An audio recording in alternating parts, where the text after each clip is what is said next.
We're going to hear from some folks about what we're doing today. We have FDLE Special Agent Danny Wallace. We have Brevard County Sheriff Deputy Josh Chamberlain. We're also joined by Jeff and Karen Buck, who are going to tell their story.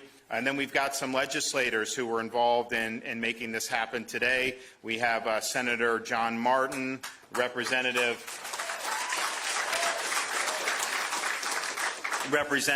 Garrison, Abbott, and Baker, and we want to thank you for your work and thank you for coming here. Before I get into today's stuff, sometimes you got to put a little flavor on some things that have happened that may not get the attention they deserve. You know, we will have different things that we do, and anytime we enact anything, you know, you have these groups that sue, right? And they go to try to find favorable forums, and so they will go and they will get a ruling, and the media makes a huge deal of it, but we know the ruling is not good, and we know we'll win on appeal. So, you know, we banned sanctuary cities in Florida, and it was the right thing to do. Well, you had groups that sued on this, and they got this decision from this judge, which was outrageous, saying somehow you can't ban sanctuary cities, and so we appealed that. And I think a couple weeks ago, the appeals court reversed that and said you can ban sanctuary cities. And so we won that appeal. And then, 2021, we passed the most sweeping election integrity legislation in the country, SB 90. And that did things like ban Zuckerbucks, it banned ballot harvesting. It did things like no, you can't have drop boxes in the middle of town just sitting there. And so really, I think from soup to nuts, the strongest in the country. And that was ruled problematic by a judge. And we knew that wasn't something that made a lot of sense. And so the media made a huge deal about that. And it was appealed. And then last week, what happened? The appeals court reversed the judge and upheld our law. So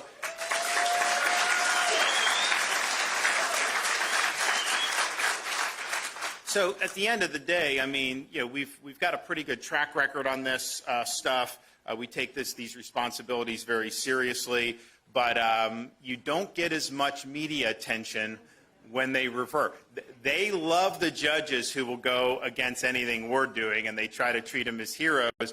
But the minute you have other judges that reverse that, then it's something like doesn't even merit a mention. So I think it's worth meriting the mention on some of these cases, and to know that we are winning on these appeals, and we'll continue to do that as ever the case may be. Another way we're winning is we've really stood out in our state compared to many other states, unfortunately, in the country, as being a proud law and order state. We want to make sure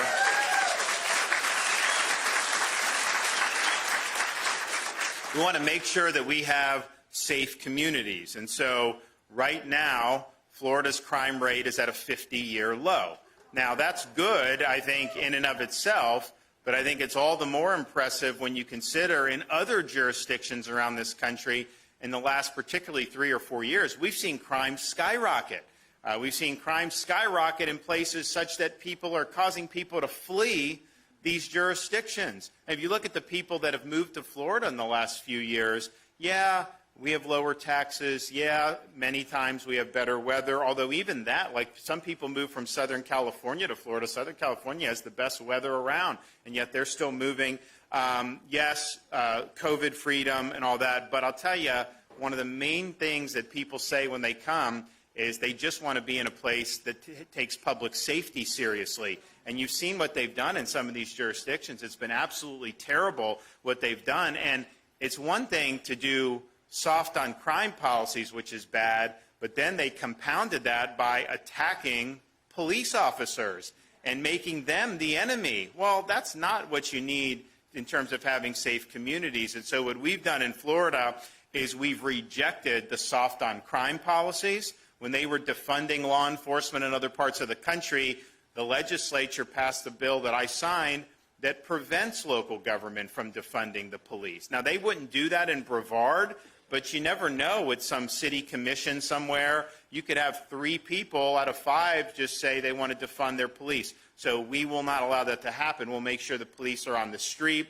We also said with the rioting, the BLM riots were very, very damaging to this country. If you look at what happened in some of these areas, and some of them have not recovered. Some of them may not recover for a long time, if ever, like Minneapolis. Massive flight out of Minneapolis because of what happened there. We wouldn't allow that to happen in Florida. We had the National Guard ready. We had state law enforcement. Everyone was on call, and we didn't allow that to happen here. But we also understood this is unfortunately a trend that we have to wrestle with. So we in Florida have increased penalties for things like rioting and looting. And if you do that, don't expect a slap on the wrist. Expect to go to jail in Florida. We're going to hold you accountable.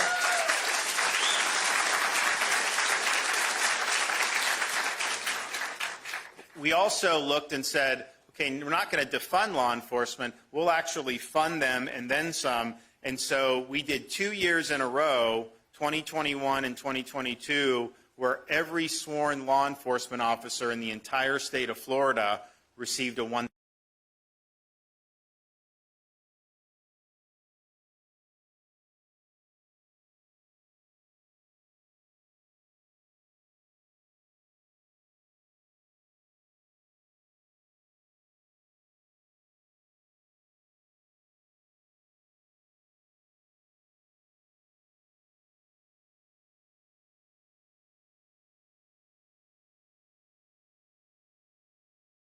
If you're demagogued, how is that something that you're going to want to get out of bed and go out and risk your life for people that may not appreciate what you're doing? And unfortunately, we've seen that in many different places. So we said if you come to Florida, or if you're new to the profession from within Florida, but if you come from one of these other agencies and you're qualified, you get a $5,000 signing bonus as a recruitment tool. And we've had a number of them. I think we've got over 2,000 bonuses since July 1st when the program went into effect, and we're going to do many, many more. And we have the program's going to be re-upped in this coming year's budget. The legislature is supporting it. So that's a huge deal. Yes, it is a carrot for people to come to Florida, but I think more than that, they come and they leave some of these jurisdictions that aren't as favorable, and then you see, hey, I get a check to come here. It just shows you that the community really supports what they're doing. So we're proud of doing that, and I think that we're got to be the best place to be involved in law enforcement of all 50 states right here in Florida, and we're proud of that.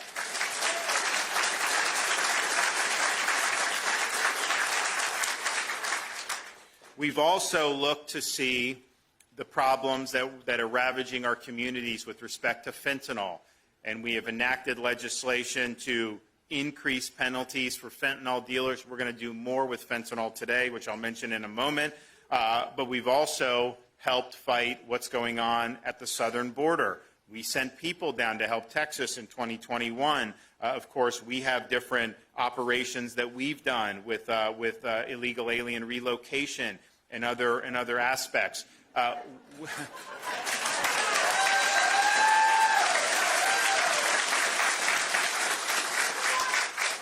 What we have done is we've created an interdiction task force, so state and local working together to try to get a handle on people that may be coming into our state, coming to the border, then coming across the state. So they have a strike force. They look a lot of people coming into the panhandle who then eventually want to go to other parts of Florida. But, they've been able to, just since we launched this task force, they've already been able to bring almost 300 felony charges, 42 human smuggling charges, and 128 drug charges. So these are people illegally in our country, should have been stopped at the border, coming here to harm our communities, and our folks are working to get ahead of this and hold them accountable before they're able to harm any of you or any of our fellow Floridians. And so that's really, really important. So part of the reason we've done all that, and then by the way, we've made it very clear that people in law enforcement, whether police or prosecutors, they have a duty to enforce the law. They don't have the ability to ignore the law. And when we've seen that happen, we've taken action and held those people accountable, and we will continue to do that going forward.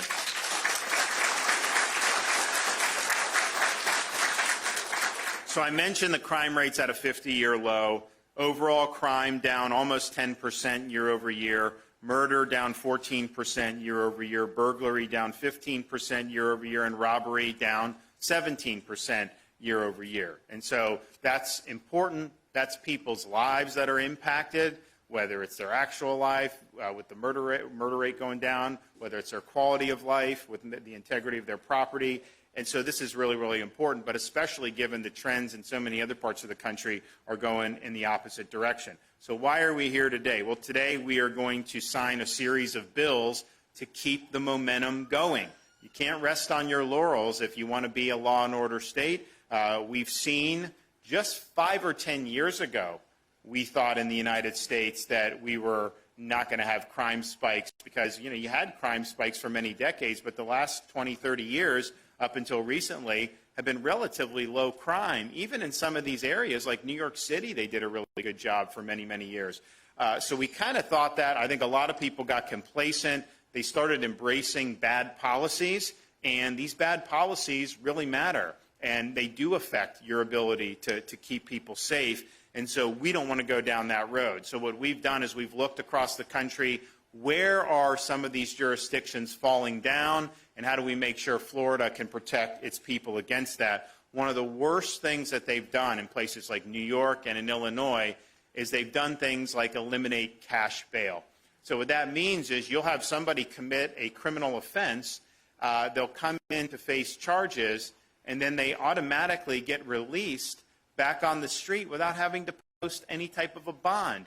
And so what you'll end up happening is those people, before they're even brought to trial on their current crimes, they then commit more crimes. And so there's more people that are victimized. You have police officers that have to go out to arrest these people again and risk their lives. And so it's created a culture of recidivism, repeat offenders, and a situation where crime is spiraling out of control. So we do not want that to happen here. Now, of course, we're not going to eliminate cash bail in Florida. Of course not. And those proposals are dead on arrival. However, we also need to do more to fortify, because what happens is you can have cash bail like we do. You can have some judges who are more soft on crime. They can release people unnecessarily. And even though our rates out of low, when you do see criminals, a lot of times they'll have a rap sheet. A lot of times they do get released. And so there's still that work needs to be done. So we believe there should be a uniform bond schedule for the whole state. One judge should not be able to just simply say everybody gets to be let out. And so if you do that and categorize it by offenses, that's going to, I think, standardize things in a way that's going to protect the public. Now, you can't do that under Florida's Constitution directly with legislation. So what this legislation is doing is it's having the Florida Supreme Court establish a uniform statewide bond schedule by the end of this year. So that is going to, I think, prevent some very pro-criminal judges from releasing people back on the street who should not be released without having to post a bond. We're also in the legislation making sure that a chief judge can't lower the amount of bond more than whatever the uniform standard calls for, because there have been movements in different parts of the state where you'd have a chief judge say, oh, we're going to not do cash bail anymore. Well, that's putting the people there at risk, and that's not an appropriate thing for a chief judge to be doing. So we're making sure to handcuff that discretion so that they don't go in a pro-criminal direction.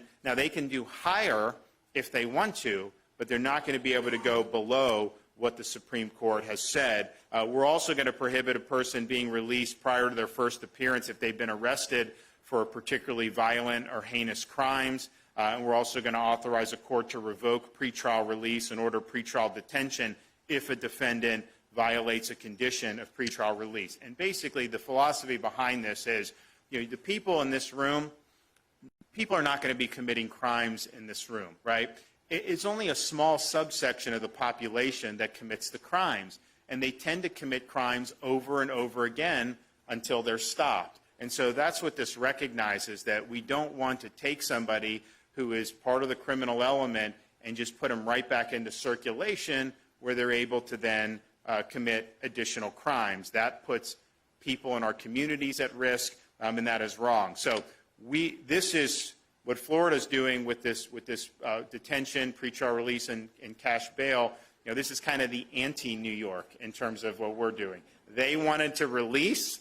They wanted to basically say that a lot of these crimes should be treated with the slap on the wrist. We're doing the opposite. I mean, we want to protect people from the criminal element, and we've got to use every tool at our disposal to do that. So we will sign that bill in a minute, and I think that that will make a big, big difference. The other thing we're doing,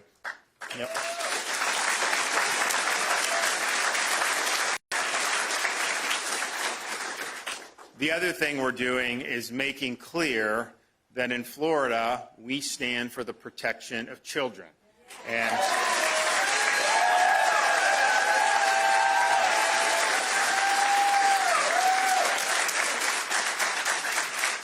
And unfortunately, in our society, you have very heinous sex crimes that are committed against children under the age of 12 years old. And these are really the worst of the worst. And what happens is the perpetrators of these crimes are oftentimes serial offenders. And if someone does if they rape a child, and these are very young children, sometimes like 6, 7, 8 years old. If they do that once, chances are they will do it again unless they're stopped and unless they're incapacitated. And so we really believe that part of a just society is to have appropriate punishment. And so if you commit a crime that is really, really heinous, you should have the ultimate punishment. And so what this bill does is it challenges the U.S. Supreme Court for recently deciding, probably 6 or 7 years ago, they decided by 5-4, after over 200 years of our Constitution being in place, that somehow you could never have capital punishment for crimes like rape, even though some of these are some of the worst, even though you can have serial offenders who have violated multiple children under the age of 12. And so we think that that decision was wrong. We think that in the worst of the worst cases, the only appropriate punishment is the ultimate punishment. And so this bill sets up a procedure to be able to challenge that precedent and to be able to say that in Florida, we think that the worst of the worst crimes deserve the worst of the worst punishment. And I think that that's the only thing that's appropriate.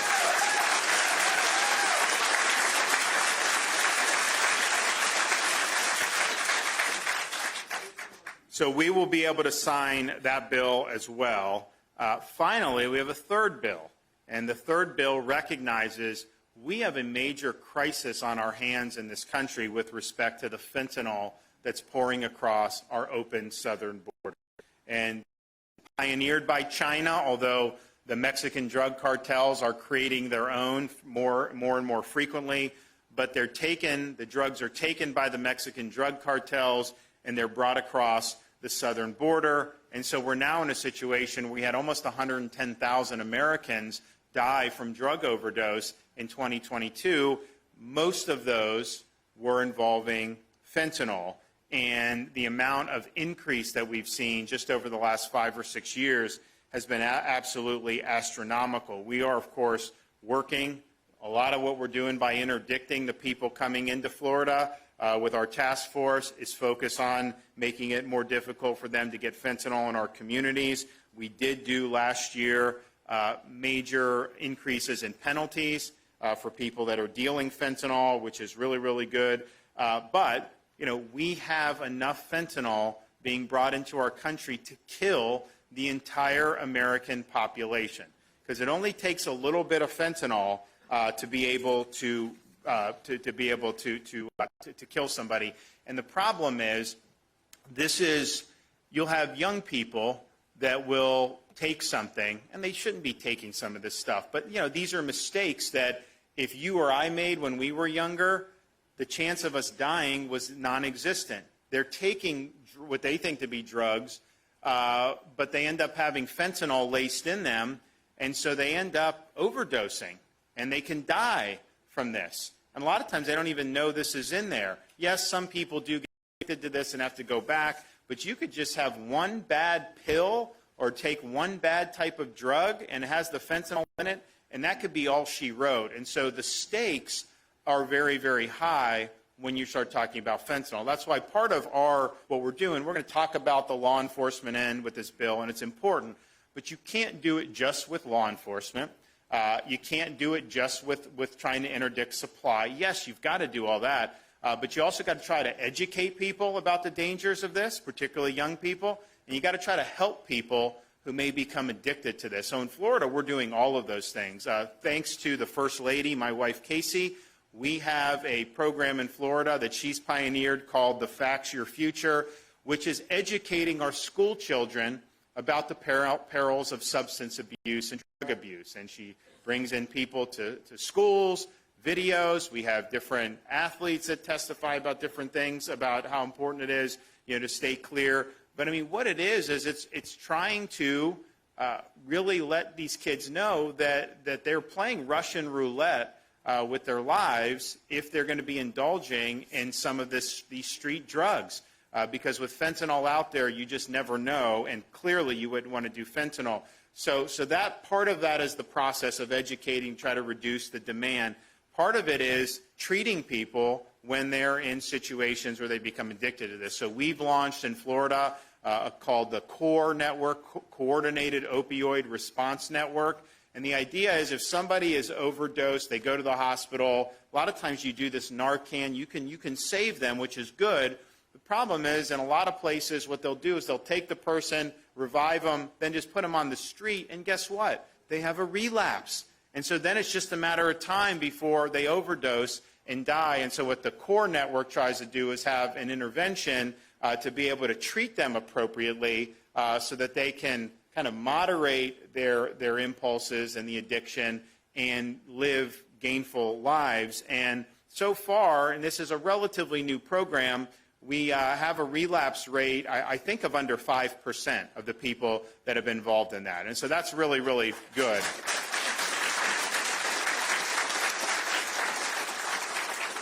And so all of that is part of it, but you do need to hold the people accountable who are dealing this stuff. And they need to be treated like murderers because they are murdering people. And so what our bill does today is it imposes, it authorizes life imprisonment and imposes a stiff mandatory minimum sentence for people that put fentanyl in things like candy that are then trafficked to children. And if you're messing with children, you're going to have the book thrown at you 100%. And so that's what this does. And I think it's going to be a big deterrent because this is not something you're going to be able to wiggle out of. But they will actually put this in things like Halloween candy. They will put it in different things to try to get it into our youth. And that is just fundamentally wrong, and it's evil. And if you do that, you're going to spend the rest of your life rotting in prison, as far as I'm concerned.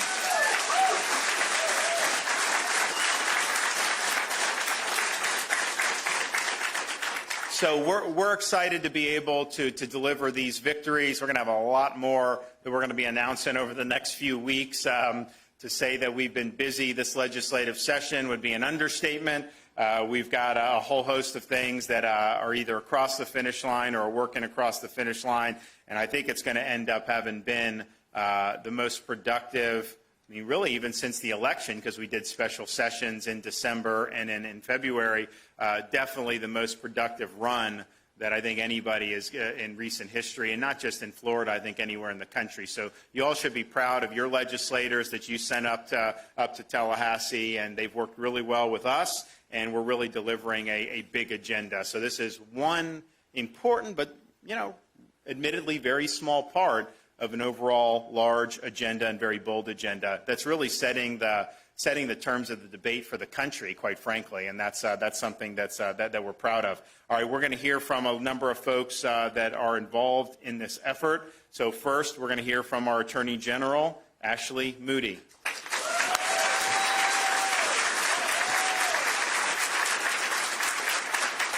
Thank you, Governor. Are you proud to be a Floridian?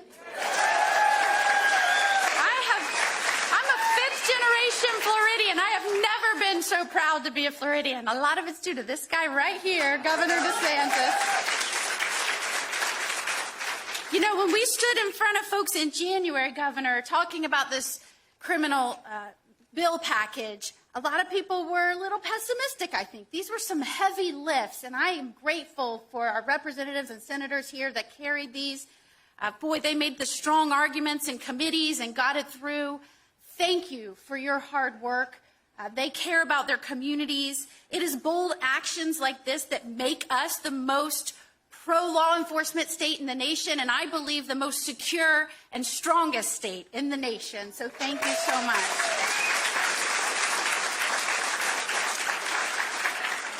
When Governor DeSantis signs these bills in a moment, you will see, and that will be the reason why so many people are moving to Florida. We are the envy of so many states. Over 300,000 people move here every year. We're leading the nation in business formations. We're breaking tourism records. And that is because they know they can come here with their families, they can move here with their families, and their leaders will make sure we keep these safe communities so that they can earn a living, provide for their families, raise their kids, protect their kids. I'm a mom of a young school-age child. I wake up every day worried about that. But you know who else wakes up every day worried about that? This governor.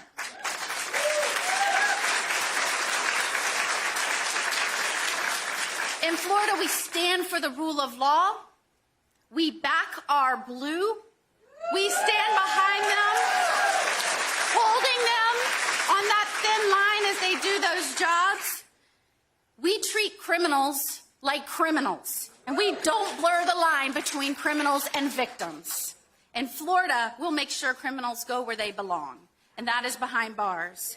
This bold legislative package is designed to ensure that Florida never goes down the dangerous path of New York or Chicago or Portland or San Francisco, where just this weekend you read about businesses closing down because the employees kept getting attacked and people were ODing in the restrooms. That cannot happen in Florida, and we know that that is because as soon as people are arrested on crimes, they're immediately let back out because of these dangerous, progressive policies on bail. Well, today, Governor DeSantis is giving and delivering bail reform Florida style.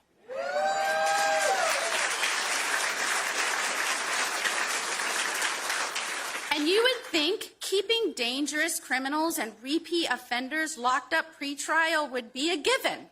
It's common sense. But as we have seen recently, common sense isn't so common in the rest of the nation. But it reigns supreme here in the state of Florida.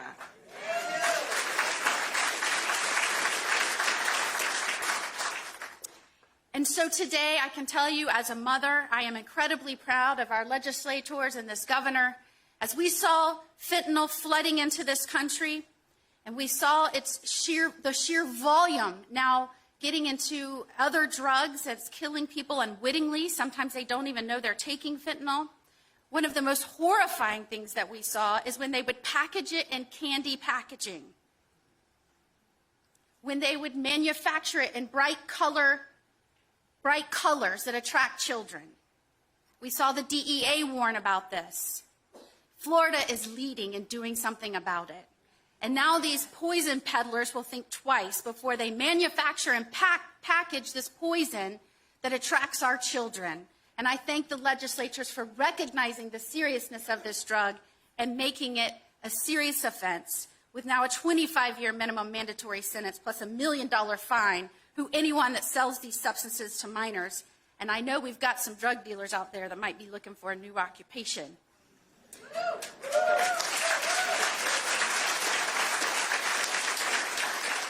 We know that Florida is a place everyone wants to visit, everyone wants to move, and it is because of not just the legislative leaders, not just because of your amazing sheriff,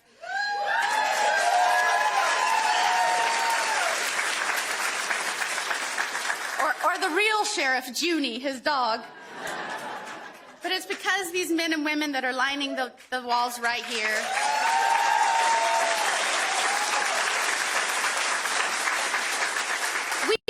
Over 1,000 new deputies and officers last year. Over half of those moved to Florida from out of state, and we're not done. We want more to become Florida heroes because we know in Florida that we will always back them. And we can focus on bonuses and training, and we can make sure they have help building homes, and we will keep doing that. But they have to know that when they move to a state, that leaders will have their backs. And they're not having to look over their shoulders for criminals and leaders that are going to stab them in the back. That will not happen in Florida. So you know what today is? It's a good day for our cops. It's a good day for the good guys. It's a really bad day for the bad guys. And any day in Florida is a great day when we sign measures like this that will make us and keep us a strong and safe state. So thank you so much for being here, for supporting these great lawmakers and supporting this governor.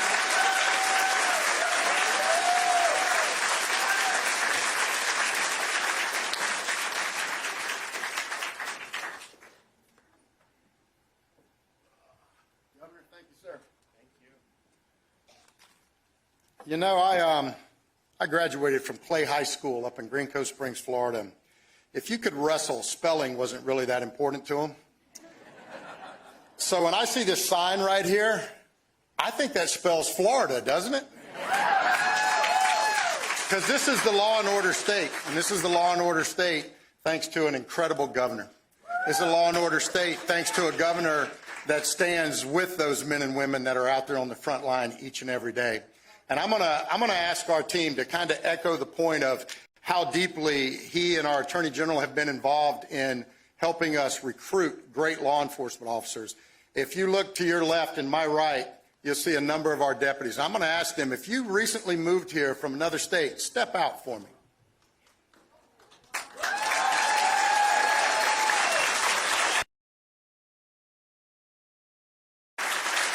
Starting in the back with Yoon, he moved here from New Jersey.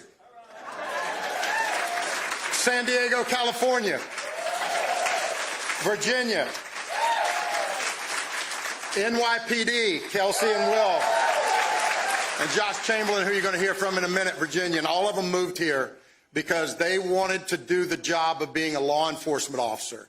They want to put bad people in jail, and this governor stands by them as they do that. The bills that are going to be signed today are paramount in helping protect our citizens. I've been asking for this for a long time. I've been asking for judges across the country to stand up and care more about victims' rights than they do the rights of criminals. I've been asking for enhanced penalties on fentanyl. Our Sheriff's Association, all of us have been working together with our legislature to get to where we are today for this bill, for these bills that the governor is about to sign. And what I can tell you is that I can give you case after case after case where criminals should have been locked behind bars, but instead they were out on the street because of being allowed out with an ROR or a ridiculous bond. They were put back out on the street. I can give you a case where our deputies were shot several years ago down off of 192. All of you remember that. That individual had been arrested for 33 prior felonies. The only place he deserved to be was under the jail. But instead, he was out on bond so that he could shoot Brian Potters. Victims right here in our own community where burglars come from other counties. Apparently, they didn't hear the message of mess around and find out what happens in Brevard County. They came from other counties, came over out on bond. They were let out on ridiculous bonds, and they came here and victimized our citizens. I can give you case after case after case. But this is Florida's version of bail reform. A lot of people were asking for bail reform.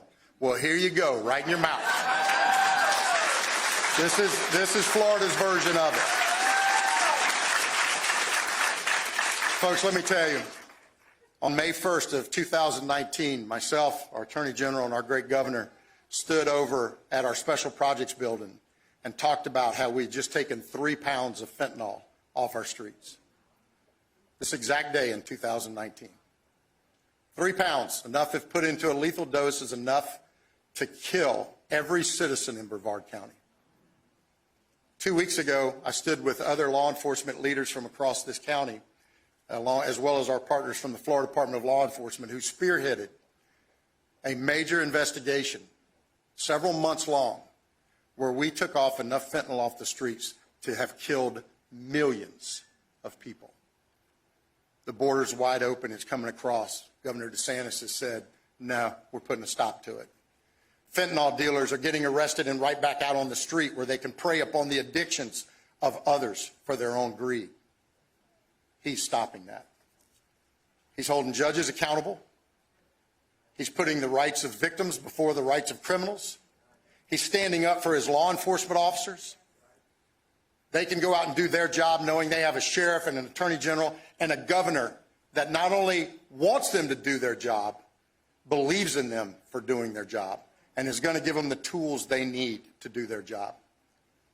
Folks, when you look at why people move to an area, there's only a few things they look at. And it doesn't matter what they have beside their name on their voting ID. They look at the same things. They look at, is it safe to move there? Well, they can check that box with the state of Florida because it's safe. As I told the governor one time, Brevard County is the safest place in the state of Florida. He asked me, did I have any empirical data to support that? I said, no, I just believe it in my heart. But I can tell you this. Florida is the safest state in the country because of his leadership. They look at educational opportunities for their kids. Our school board members are here with us, thanks to him and his ability to see down the road and know that our schools are our future leaders. They look at the economy. They look at opportunities for business growth, how they can provide for their family, and they look at how well we take care of pets. Well, we check all those boxes, folks. So today, I get the honor of having our team stand with the governor as he signed these three important pieces of legislation that, thanks to our legislators, our House and our Senate, are now on that desk waiting to be signed, are now about to save thousands of lives. Because trust me when I tell you, keeping these dirt bags locked up is one of the most important things we can ever do. Because if not, they'll victimize again. So, thank you, guys. Thank you, Governor.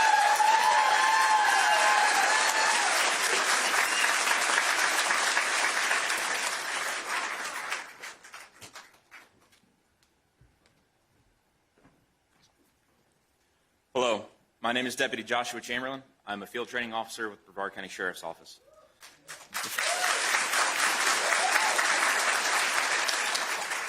Before I continue, I would like to thank Governor Ron DeSantis for the opportunity that I have been given to speak to all of you this afternoon. I would also like to thank my sheriff, Sheriff Wayne Ivey, for allowing me to speak to all of you and for trusting a night shift deputy to speak in public. Today, I'd like to share with all of you how I came to work here in Brevard County. I began my law enforcement career in April of 2019 in my hometown of Roanoke City, Virginia, as a police officer. I fell in love with my profession. As a Christian, I quickly learned this job afforded me the opportunity to be the hands and feet of Jesus as I was able to help people in their worst moments.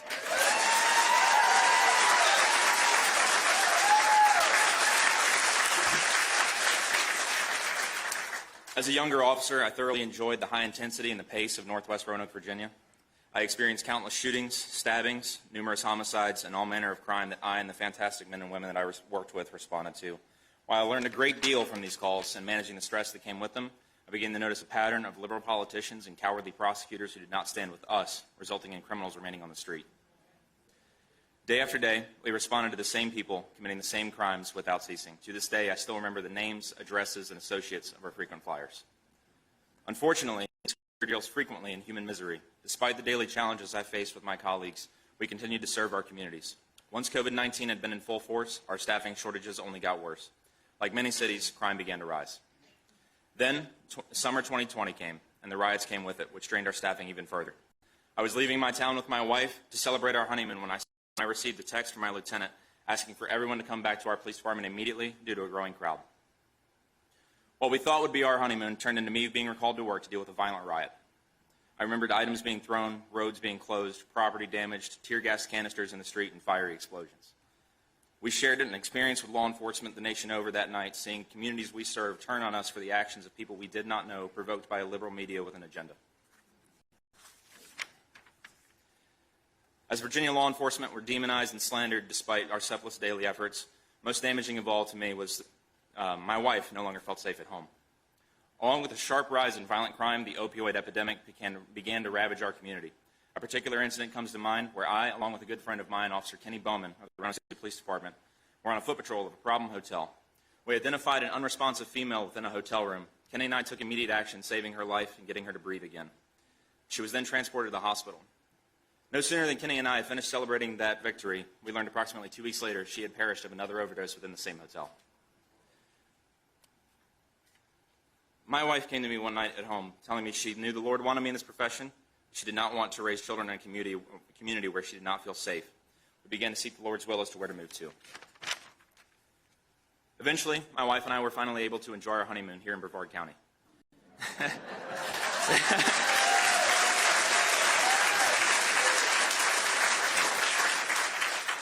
Anyone here who found out I was a law enforcement officer made it a point to thank me for what I did. Total strangers were offering prayers for us. Ultimately, we began to feel drawn to Brevard County due to the loving, welcoming nature of all of those that met us. I attended the equivalency of training program. While there, I remember hearing of a deputy-involved shooting. I remember seeing the attitude of the public in Florida being overwhelmingly supportive of the deputies involved. I remember seeing the sheriff's famous online statement, "Evil cannot be dead enough."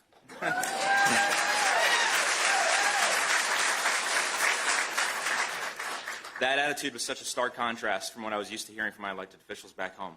Then, while at the shooting range to qualify for the state's course of fire, I met Sheriff Ivey for the first time. We discussed in depth the culture within our agencies, the public we served, the support from the top down, especially from the governor's office. I applied shortly thereafter and left that same day with a job offer for the Brevard County Sheriff's Office.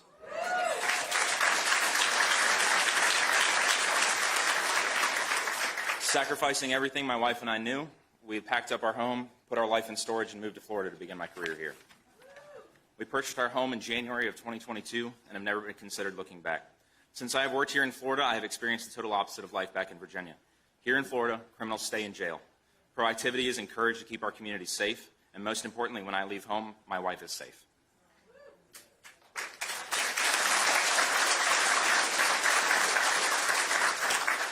I have seen firsthand the difference between a woke state and that of a state that stands up for its citizens and its law enforcement.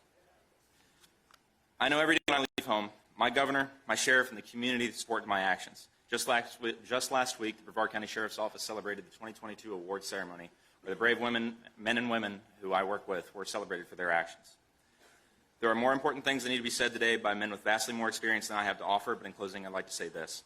This state has shown me an overwhelming support as a law enforcement officer. I know across the state there are countless men and women who have lived the same story I have shared with you and who are loving their lives here. If you are a law enforcement officer who is still in love with your job, I encourage you to come here and stand with me and our partners across the state of Florida and know you are appreciated by the community we risk our lives for daily. Thank you and God bless.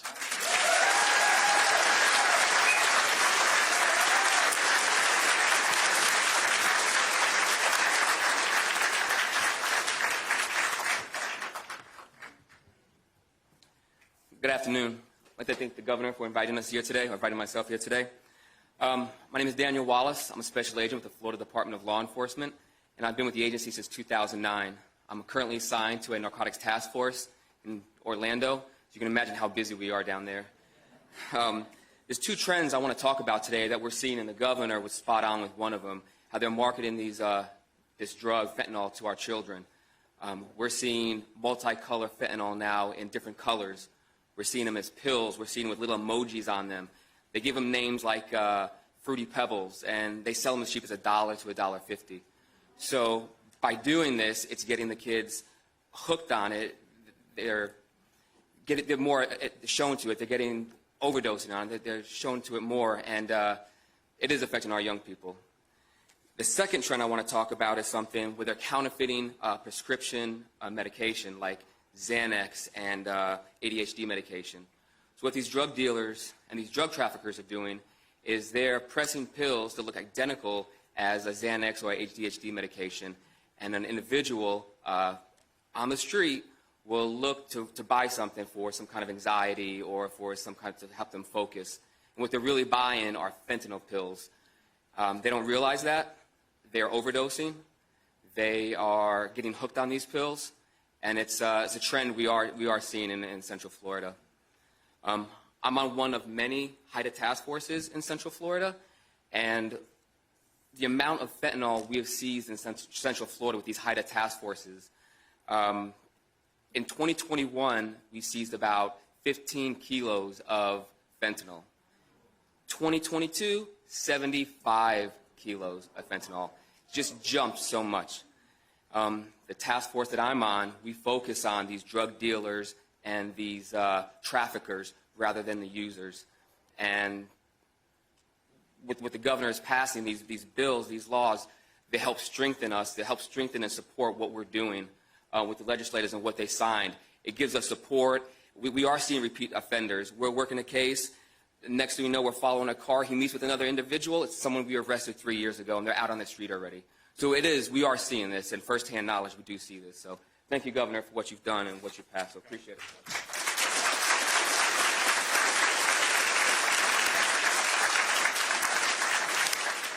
Okay, Jeff and Karen Buck, come on up.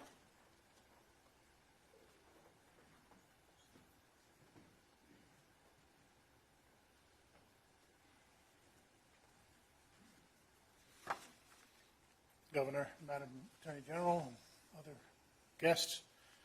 My name is Jeff Buck. This is my wife, Karen, and we'd like to thank you for the opportunity today to share the story of our son, who we lost in a battle with drug addiction. Tomorrow will be our 36th wedding anniversary, and we raised 5 children during that time.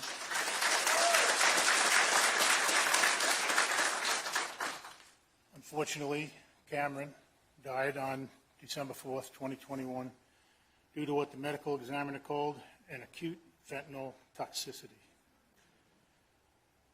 That's how the battle with drug addiction ended.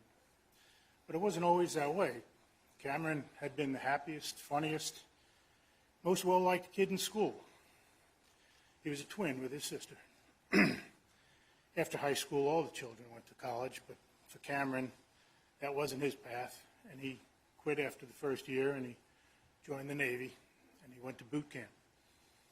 Unfortunately, in the last week of boot camp, he was hospitalized and had fractures in both his legs. They kept him for several weeks and ultimately gave him a medical discharge and sent him home. In the year following that, Cameron was hospitalized a few other times, and he ended up misusing prescription drugs. And that led to street drugs later in life. And long story short, the downward spiral, and over several years it led to opiates. And we tried many different treatments and doctors and support groups and rehab. And Cameron went back and forth with good times and bad times, staying clean sometimes 6 to 12 months at a time, but then falling back again. Cameron was actually a pretty smart guy. He read a lot. He was current in the news of the world. He was a good mechanic, and he had rebuilt an engine in a pickup truck when he was in high school. He went to welding trade school. He had certifications, and he really was clever. You wouldn't think that he'd be a drug addict. He didn't want to be addicted to drugs. He recognized the damage that it was doing, and it was too hard for him to resist. He called it his demons. And then there was fentanyl, and that was a turning point. Fentanyl is cheap and powerful and insidious, and drug suppliers mix it with other drugs to stretch their inventory and make higher profits. And the high concentration of it makes it harder to mix in accurate amounts. And as a result, people get these hot pills and doses that are vastly different. One pill is 10 times more strong than another. In his last year, Cameron stayed with us at our home most of the time. We tried to work with him, tried to control it. And he had good days and bad days, but sometimes he was like Dr. Jekyll and Mr. Hyde. Cameron didn't want to be an addict. He'd say, it's a trap. and he just couldn't get out of it. He tried to stay clean and kick the habit many times, but he knew it was going to be a lifetime effort. We just didn't know that lifetime would be that short. So Cameron had one of those hot doses of fentanyl on the night he died. We last spoke with Cameron by phone around 10 p.m., and we told him his cousin was in town. Cameron was excited about meeting with him the next day, and he was going to spend the night on his boat. Cameron had gone out to shoot some pool that night with friends, and he got home around midnight. His friends dropped him off and left, and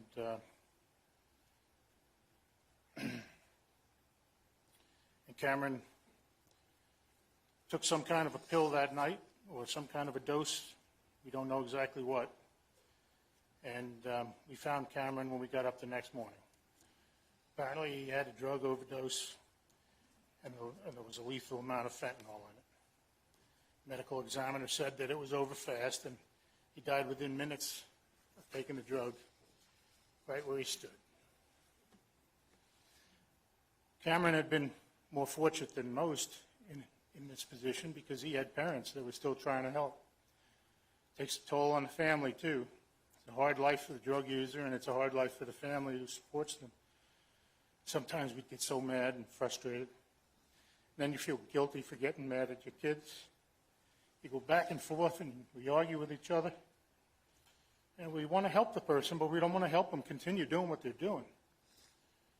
So you love them, but it's unhealthy and it's unsustainable. Cameron had limited options for medical care and treatment. After he got out of my insurance, after I retired and he aged out, he did get circles of care here in town, and we were grateful for the resources. We just wished we could have gotten more. One aspect we didn't understand was the follow-up support after the detox program he went into after completing 5 or 7 days of detox. It was several weeks before he could get longer-term care, and over those several weeks, the person who was just detoxed relapses. But they did what they could with what they had, and we're thankful. And we'd also like to thank the Sheriff's Department because we had occasion to interact with them over the years, and they were nothing but professional and helpful. As for remedies, Karen and I would agree that we need harsh penalties on the purveyors of these drugs. We need interdiction to stop it from getting to the streets. But we also have sympathy for the people who are caught in this trap, the users versus the dealers. Many users don't want to be living the way they do and would change it if they could. So everything we've heard here today has been very inspiring, and we're very happy with the actions that are being taken. My final thoughts on the subject are that fentanyl is a game changer. It's powerful and it's destructive, and it cuts across all segments of society. The scale of this problem is no longer just a law and order problem. Personally, I see it as a national security issue. Fentanyl is a clear and present danger in our society, and eradicating it will require game-changing policies equal to the threat. Thank you.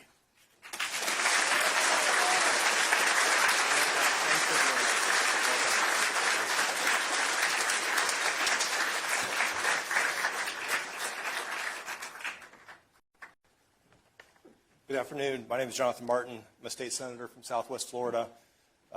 I will be very brief because we have some really important bills to sign. Thank you, Governor, for your leadership on these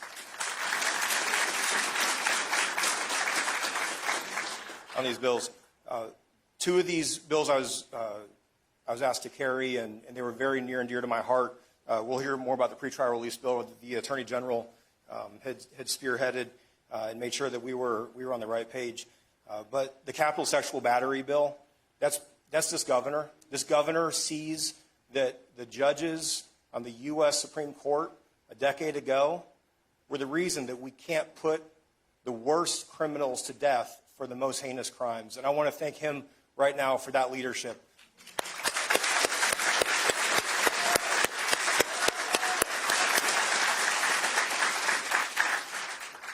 As a former prosecutor, I had the privilege of representing the state of Florida, and and many victims in many horrible crimes, from murders to misdemeanors, but the worst were the sexual batteries on children.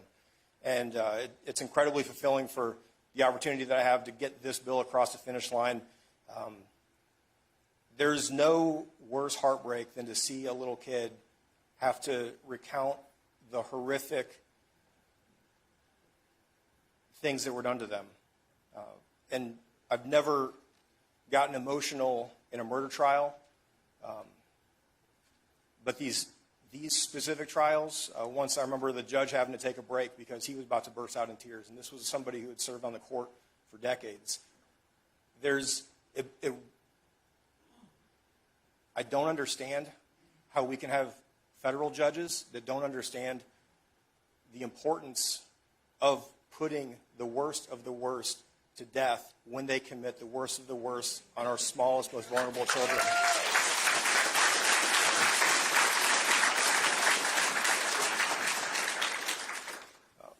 My dad's here.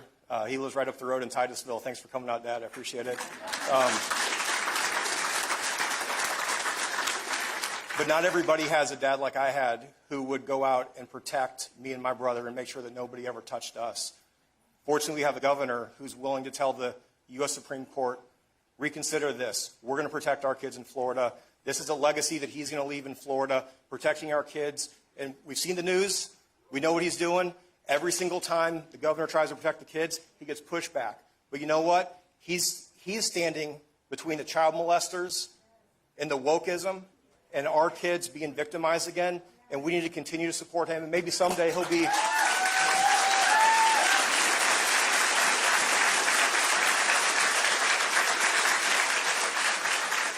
And someday he'll be maybe having more of a decision on some of these federal judges. So I appreciate that. Thank you, Governor.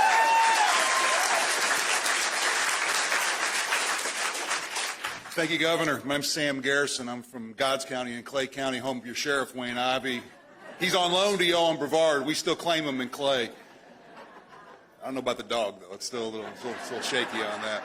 Just real quick, we're talking about some serious stuff. I do want to say, because I don't get a chance to talk about my friend very much, Wayne Ivey's the real deal. I'm not telling you. Now, don't get between him and a TV camera, because you won't make it, all right?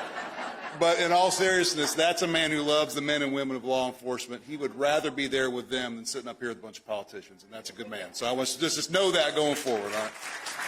I love you, man. Love you, buddy. You know, I was born and raised in Central Illinois, and I preach the virtues of Florida with the zeal of the converted. Because when you have seen a once proud state that has all the natural resources God could provide be brought to its knees by decision after decision after decision over the course of time, to where now folks are fleeing the land of Lincoln, you know how important things like this are, and it all starts with public safety, like the General said. If you got a good job, if you got a good school for your kids, and you feel safe walking the streets at night, you're going to do all right in this life. And this governor has remembered that. He's never lost sight of it. And you know why he doesn't? Because when you go to these places, these big cities, they talk about all these woke ideas as far as public safety concerned. You know, for the most part, they're not the ones having to deal with it, quite frankly. Because the millionaires, the folks in the gated communities, all that sort of stuff, they're not worried about this stuff. You know who it hurts? It hurts working class folks. It hurts middle class folks, the people who need it the most. Those are the people who some of these policies hurt the worst. And I'll just say this, you know, I'm sold out for this governor. I'm just going to tell you that right now. He's the real deal. But I'll tell you this. Governor DeSantis never forgotten where he came from. And Casey's the exact same way. All the things they've been able to accomplish, all the bright lights, all the accolades, all the attention, positive and negative sometimes, but they've never forgotten where they came from. And they are having a chance to have power now. They've got leverage. They've worked really hard to get in this position, and he's using it to fight for folks like you and me. So thank you, Governor, for what you're doing. Thank you for keeping the interests of Floridians first.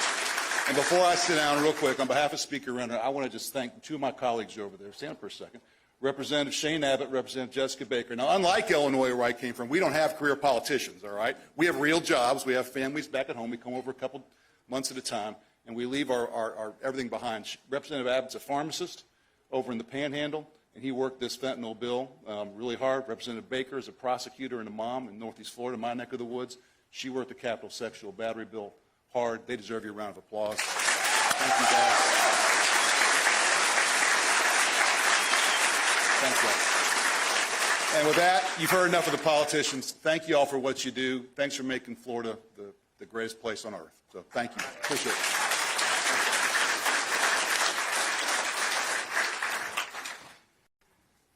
Well, we're stopping jailbreak in the state of Florida today with making sure we have tough bond policies and bail policies. We're putting pedophiles to death, hopefully, with this today. And we're treating the fentanyl dealers, going after our kids like the murderers that they are. So that's a pretty good day's worth of work, and let's make it official right now.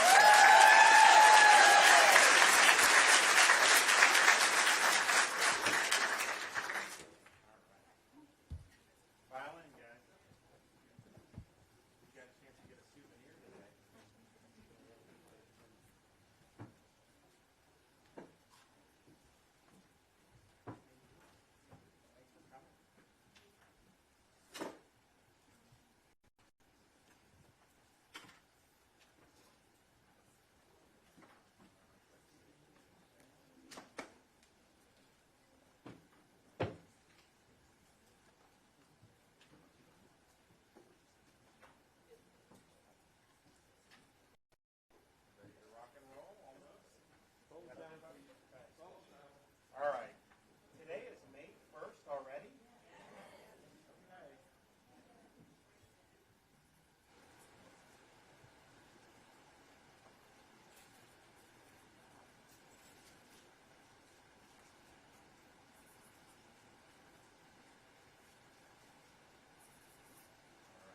Fentanyl is in the books.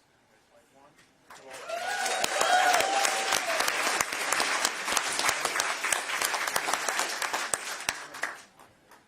There's one. Now we're doing the bail. Sure we're not releasing bad people.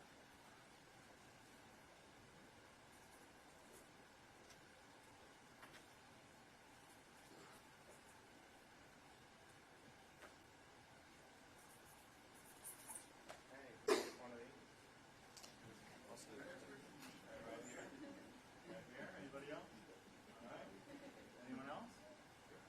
Okay. Some of the New York. Where are you guys from New York? They have no cash bail in New York. We're making sure that people are staying.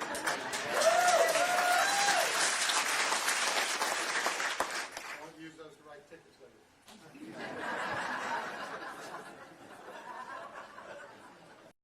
Now we've got the death penalty.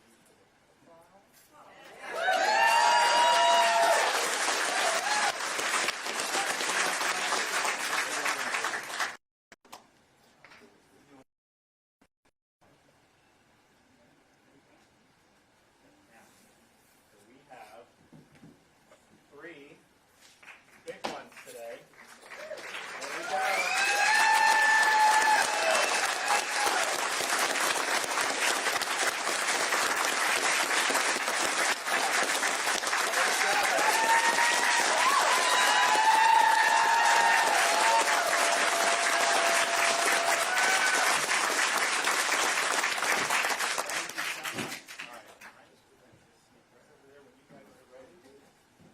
Thanks, everybody. You're staying here? Oh, there you go. All right. Thank you very much. Thanks so much. Appreciate you guys. Thanks, guys. Appreciate it. All right. Well, that's some good stuff.